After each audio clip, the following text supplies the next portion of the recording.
안녕하세요. 살아남자 채널입니다. 오늘 주제는 머리가 좋다는 것은 무엇인가? 중년의 뇌의 비밀입니다. 저 사람 참 머리 좋은 것 같아. 다른 사람들의 기억력이나 계산력에 감탄할 때가 있습니다. 지능의 판단 기준이 대부분 기억과 계산력이기 때문입니다. 세상에 알려진 천재들의 일화도 대부분 기억력과 계산력과 관련된 것들입니다. 스위스 수학자 앙리 포엔카레, 형광등 발명자이며 에디슨의 라이벌이었던 니콜라 테슬라, 자신이 발명한 컴퓨터의 계산 레벨에서 승리한 존 폰 노이만, 천재의 대명사인 알베르트 아인슈타인 등은 이른바 완전 기억 능력을 가진 것으로 알려졌습니다. 한번 본 책은 몇 페이지에 무슨 문장이 있는지를 기억하며 수십, 수백 자리의 복잡한 계산을 종이조차 사용하지 않은 채 허공을 바라보며 정확하게 해냈던 사람들입니다. 현실에도 있습니다. TV에 등장해서 경이적 암산 능력을 보이는 이들, 한 번 읽은 책을 그 자리에서 암송하는 이들. 우리는 경이로움을 느낀과 동시에 자신의 기억력을 한탄합니다. 나이가 들수록 기억력은 점점 감퇴합니다. 차키를 어디에 뒀는지가 기억이 나질 않아 온 집안을 뒤지고, 대화를 나누다 영화 노래 이름이 생각나지 않아 머리를 쥐어뜯습니다. 기억력이 떨어지면서 자신이 무능해지는 것처럼 느껴지기도 합니다. 시간이 지날수록 성능이 떨어지고 결국 사용할 수 없게 된 오래된 컴퓨터를 보면서 자신을 보는 것 같은 불안감에 사로잡히기도 합니다. 우리의 기존 상식과는 다른 주장도 있습니다. 뉴욕타임즈의 건강 전문 기자 바버라 스트로츠는 가장 뛰어난 중년의 뇌라는 책에서 40에서 65세에 이르는 중년의 뇌가 인생에서 가장 뛰어난 뇌라고 합니다. 여성 심리학자 쉐리 윌리스가 실시한 연구에 따르면 우리의 상식과는 달리 40에서 65세의 중년의 뇌는 언어기억, 공간 정향, 귀납적 추리 부문에서 최고의 수행 능력을 보였다고 합니다. 가장 똑똑하다고 여겨지던 20대의 뇌는 반응 속도와 계산 능력 두 부분에서만 중년의 뇌를 앞선다고 합니다. 나이가 들수록 기억력이 떨어진다는 통념도 사실과 반드시 일치하는 것은 아니라고 합니다.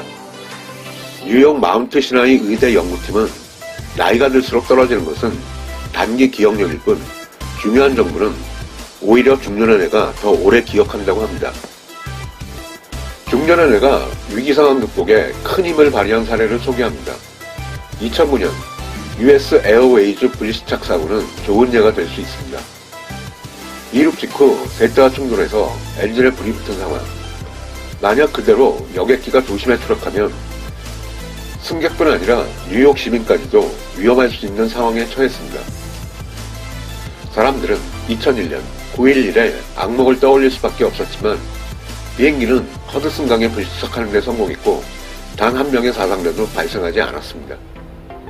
당시 58세였던 체슬리 슐렌버그 기장은 항공통제소에서 패닉에 빠져 비행기 편명을 잘못 얘기하는 등 제대로 도움을 주지 못하는 상황에서도 훌륭하게 불시착에 성공했습니다. 그 순간을 목격한 사람들은 기체가 마치 통상적으로 착륙하는 것처럼 부드럽게 무리에 내렸다고 말했습니다. 기장뿐 아니라 승객과 주변인들의 모습에서도 중년의 위기 대처 능력이 발휘되었습니다. 비행기가 불시착에 성공한 직후 빠르게 나가가 승객들을 구조했던 페리오의 선장과 선원들은 모두 중년이었습니다.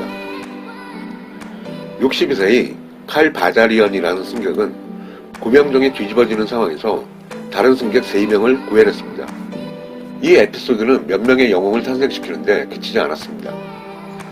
중년의 위기관리 능력에 호기심을 갖게 된 일리노이 대학의 신경과학자 아트 크레이머는 40에서 69세의 조종사 118명을 대상으로 응급 상황에 대처하는 시뮬레이션 실험을 실행했습니다. 처음엔 고령의 조종사들이 장치에 적응하는 데 시간이 걸렸지만 시간이 지날수록 젊은 조종사에 비해 압도적인 대처 능력을 보여주었다고 합니다. 그 뒤로 중년의 능력을 재평가하는 연구가 끝없이 이어졌고 우리의 통념과 달리 중년의 뇌는 상당히 뛰어나다는 사실이 속속 밝혀지게 되었습니다. 나이가 들면 성숙해지고 현명해진다고 생각합니다. 과학적으로도 중년의 뇌가 우수하다는 근거는 큰 의미가 있습니다. 과학자들이 중년의 뇌를 높게 평가하는 근거는 많습니다. 첫째, 미엘린 양이 가장 많은 나이는 50대라는 겁니다. 미엘린은 신경세포를 둘러싼 백색의 지방물질로 뇌 속 유연을 감싸 전기 신호가 누출되거나 흩어지지 않는 절연체와 같은 역할을 합니다. 미엘린이 많을수록 뇌 신호는 더 빠르게 효율적으로 전달되어 어떤 자극에 대해 더 빨리, 더 분별력 있게 논리적 결론을 내릴 수 있게 됩니다. 둘째, 긍정적인 자극에 더 반응하는 편도. 뇌 안쪽의 편도는 공포를 비롯한 여러 감정에 관여하는 경고장치인데 젊은 뇌는 편도가 부정적 자극에 주로 반응하고 중년의 뇌는 긍정적 반응에 주로 반응하는 경향을 보였습니다. 긍정적으로 반응하는 뇌는 감정에 대한 통제력이 훨씬 강해져 침착하고 낙관적인 사고가 가능해집니다. 셋째, 양측 편제화. 토론토 대학 신경과학자 쉐릴 그레이디가 언어 테스트를 해본 결과 젊은이들은 좌뇌와 우뇌 중 하나만을 주로 사용하지만 중년은 양쪽 뇌를 모두 사용하는 것으로 드러났습니다. 좌우 뇌를 동시에 쓰게 되면 더 좋은 아이디어를 떠올릴 수 있으며 해결하기 어려운 문제에도 대안을 잘 찾을 수 있게 됩니다. 평균 수명이 80살을 넘어가고 있는 지금 환갑을 맞이하기 전에 은퇴해야 하는 현재의 풍조는 나이가 들수록 사고력과 판단력은 떨어지기 마련이라는 기존의 통념이 한몫을 했습니다. 이런 상황에서 중년의 뇌가 가장 뛰어난 뇌라는 말에는 큰 의미가 있습니다. 중년들의 일하고 싶다는 바람에 일할 수 있다는 조치를 달아줍니다.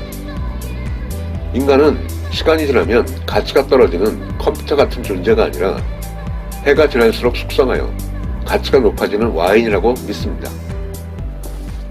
오늘 얘기는 여기까지입니다. 재밌었다면 구독과 좋아요 부탁드립니다. 감사합니다.